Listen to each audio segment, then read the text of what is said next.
Hello everyone, स्वागत है आप सभी का यूट्यूब के इस educational channel M IAS by Ishi Sharma पर। आज हम आपके लिए बहुत ही एक इम्पोर्टेंट इन्फॉर्मेशन लेके आए हैं, ठीक है। और वो क्या हो, दृष्टि IAS से जुड़ी हुई है। बहुत सारे ऐसे स्टूडेंट हैं जिनको इस योजना का पता नहीं है। देखो, दृष्टि ने ना एक योजना निकाली है, अस्मिता योजना। तो क्या है ये अस्मिता योजना, इसके बारे में आज पूरी जानकारी, हम संपूर्ण जानकारी लेंगे डिटेल में, बिल्कुल ठीक है। तो सबसे पहले देखो, ये ऑफिशियल वेबसाइट मैंने ओपन कर रखी है दृष्टि IAS की। और चलो इस पर हम चलते हैं। देखो, एक बार डिटेल में देखना है आपको, एक एक चीज़ को देखना है। कई बच्चे कभी पूछते हैं कि मतलब ये हमेशा चलते हैं क्या, जिसने स्टेट PCS कर रखा है अदर स्टेट का उसके लिए भी है, या UPSC के लिए ही है। तो ऐसा है, जो सब जानकारी है ना वो इस वीडियो से हमें मिलेंगी। देखो, अस्मिता छात्रवृत्ति योजना क्या है, इसके परिचय पे जाएंगे। सबसे पहले देखो, अस्मिता दृष्टि संस्थान द्वारा संचालित एक छात्रवृत्ति योजना है। इसका लक्ष्य है सिविल सेवा परीक्षा में हिंदी माध्यम के कम होते परिणाम को संभालने की पूरी कोशिश है।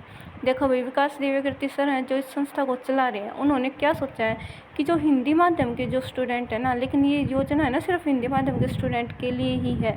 तो हिंदी माध्यम के जो स्टूडेंट जिनका परिणाम है, आजकल पता है आपको क्या हो रहा है कि इंग्लिश मीडियम के जो स्टूडेंट हैं उनका परिणाम बेटर आ रहा है हिंदी मीडियम वाले छात्रों से। क्यों? क्योंकि हिंदी में जो सोर्स है ना वो बहुत कम उपलब्ध है हमारे पास हिंदी मीडियम के छात्रों के लिए। तो उनके लिए विकास सर ने जो है ये वो योजना चलाई है। तो क्या है ये, इस योजना के तहत कम से कम लगभग 100 प्रति वर्ष ऐसे उम्मीदवारों का चयन करेंगे जिनकी मेधा और प्रतिबद्धता संदेह से परे है और जिन्हें सिविल सेवा परीक्षा में सफल होने की जिद ठानी हुई है। ये नहीं कि कोई भी जाके इसमें अप्लाई कर सकता है। ये इसके लिए ना कुछ लायक स्टूडेंट हैं जिनको मतलब क्या किया जाएगा, जिनको सिलेक्ट किया जाएगा। इनका क्राइटेरिया क्या होगा वो भी हम आगे बताएंगे। देखो, ऐसे उम्मीदवार को हम 1 से 2 वर्षों तक दिल्ली में आवास, भोजन, कोचिंग कक्षाएं, दृष्टि संस्थान की पाठ्य सामग्री, लाइब्रेरी, टेस्ट सीरीज, यानी कि एक चीज़ से अगर देखा जाए एक तरफ से, तो जो कुछ हमें फैसिलिटी चाहिए होती है ना वो सारी क्या देगी, हमें दृष्टि IAS संस्थान ही देगी ये सारी, ठीक है। मतलब अगर हमें मेंटरशिप की ज़रूरत है तो वो भी फ्री में देंगे। और ये हिंदी माध्यम के जो स्टूडेंट है, देखो कितनी अच्छी पहल है एक दृष्टि IAS की तरफ से कि जो हिंदी माध्यम के स्टूडेंट है जिन्होंने प्री निकाल रखा है, सिर्फ प्री की बात हो रही है, जिन्होंने प्री निकाल रखा उनके लिए ये है। और जिन्होंने प्री निकाल रखा वो इसमें अप्लाई करें, और अप्लाई करने के बाद आपको मेंटरशिप है, टेस्ट सीरीज है, लाइब्रेरी है, वो सब दृष्टि IAS ही आपको क्या है प्रोवाइड करवाएंगे, बिल्कुल फ्री में है। और इसके कोई भी है जो आपसे पेमेंट नहीं ली जाएगी। देखो, मेंटरशिप आदि सुविधाएं पूर्णतः निःशुल्क मुहैया कराएंगे। इन उम्मीदवारों को हमारी मेंटरशिप टीम द्वारा तैयार किए गए एक निश्चित कार्यक्रम के तहत कठोर परिश्रम करना होगा, जिसमें उनका नियमित मूल्यांकन होगा। वे ही उम्मीदवार इस कार्यक्रम में लगातार बने रह सकेंगे जो परिश्रम की कसौटियों पर निरंतर खरे उतरेंगे। ऐसा नहीं है कि आप चले गए वहाँ, मतलब आपने प्री तो क्लियर कर लिया, आपने योजना में आपने पार्टिसिपेट भी कर लिया और आपको सिलेक्ट भी हो गए, और वहाँ जाने के बाद आप मेहनत नहीं करोगे तो आपको बीच में भी निकाल दिया जाएगा। जैसे ये बताएंगे इनके निर्देशों का आपको पालन करना पड़ेगा, जैसे करवाएंगे आपको वैसे काम करना पड़ेगा। जितना टाइम पढ़ने के लिए जो नोट्स आपको दिए जाएंगे कि नोट्स आपको तैयार करने हैं, इतना लिखना, आंसर राइटिंग है ये मेंस के लिए, तो सब प्रिपरेशन जो है ये आपसे करवाएंगे बिल्कुल फ्री में। भाई इतनी चीज़ें आपको दे रहे हैं तो क्यों नहीं आप मौके का फ़ायदा उठाओगे। और जो बच्चे ऐसे मौके का फ़ायदा नहीं उठा सकते फिर तो उनको हक भी नहीं है ये सुविधाएँ देने का, है ना। इस योजना में आवेदन करने की शर्त क्या है ये देखो, किसी राज्य PCS या PSC की सिविल सेवा परीक्षा में कम से कम एक बार प्रीलिम्स परीक्षा में सफलता हासिल की हो। किसी भी का इन्होंने, यानी किसी भी स्टेट PCS का हमने प्री क्लियर कर रखा हो।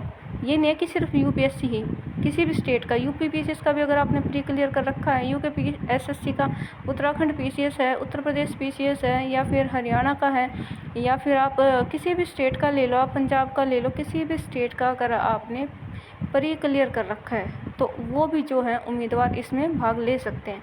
इसके अतिरिक्त आवेदन करने वाले उम्मीदवार को कठिन परीक्षा में अपनी योग्यता साबित करनी होगी। इस परीक्षा में सिविल सेवा परीक्षा के 3 चरणों, प्रारंभिक, मुख्य व साक्षात्कार के लिए अपेक्षित क्षमताओं की विस्तृत व गहन जाँच की जाएगी। ठीक है, अब हम देखते हैं कि अस्मिता योजना का उद्देश्य क्या है। चलो उद्देश्य पे चलते हैं। इसका प्राथमिक उद्देश्य क्या है कि सिविल सेवा परीक्षा में हिंदी माध्यम के जो कम होते परिणाम है ना उनको बढ़ाना है। उनमें वृद्धि करना है। जो हिंदी माध्यम के स्टूडेंट हैं उनका परिणाम जो कम आ रहा है ना, उनकी संख्या में वृद्धि करना है हिंदी माध्यम के स्टूडेंट के परिणामों में, ठीक है।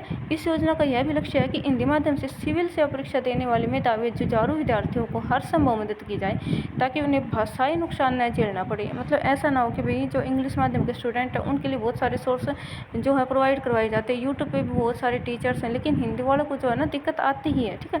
तो उनको इनकी दिक्कतों को मतलब है दूर करने के लिए, समस्याओं को दूर करने के लिए स्कीम चलाई गई है। कई ऐसे संगठन हैं जो समुदाय विशेष या जाति विशेष के उम्मीदवारों के लिए ऐसी छात्रवृत्ति योजनाएं चलाते हैं। लगभग सही राज्य व सरकारें भी वंचित वर्ग के उम्मीदवारों के लिए ऐसी योजनाएं चलाती हैं। अस्मिता इस रूप में भिन्न है। इसका लक्ष्य किसी जातीय समुदाय की भागीदारी बढ़ाना न होकर हिंदी भाषी समाज की भागीदारी बढ़ाना है। क्या इसका मुख्य लक्ष्य है? हिंदी भाषी समाज की, यानी हिंदी माध्यम के स्टूडेंट्स हैं जो, उनके परिणाम में वृद्धि करना है, ठीक है। आवेदन के लिए सबसे अच्छी देखो, सबसे जो मेन इम्पोर्टेंट बात है कि आवेदन के लिए क्या रिक्वायरमेंट करते हैं ये, ठीक है, क्या क्राइटेरिया है इनका आवेदन के लिए, हम आवेदन कैसे करें। इस योजना में आवेदन करने के लिए किसी आवेदक को निम्नलिखित शर्तें पूरी करनी होंगी। पहली शर्त, उसने संघ लोक सेवा आयोग द्वारा आयोजित की जाने वाली सिविल सेवा परीक्षा में अथवा किसी भी राज्य लोक सेवा आयोग द्वारा आयोजित की जाने वाली राज्य स्तरीय सिविल सेवा परीक्षा में कम से कम एक बार प्रारंभिक परीक्षा में सफलता हासिल की हो। वही बात जो पहले आ चुकी है कि किसी भी स्टेट का हमने पीसीएस कर लिया, किसी भी स्टेट पीसीएस में हमने प्री क्लियर कर रखा है, तो हम क्या है इसके लिए आवेदन कर सकते हैं।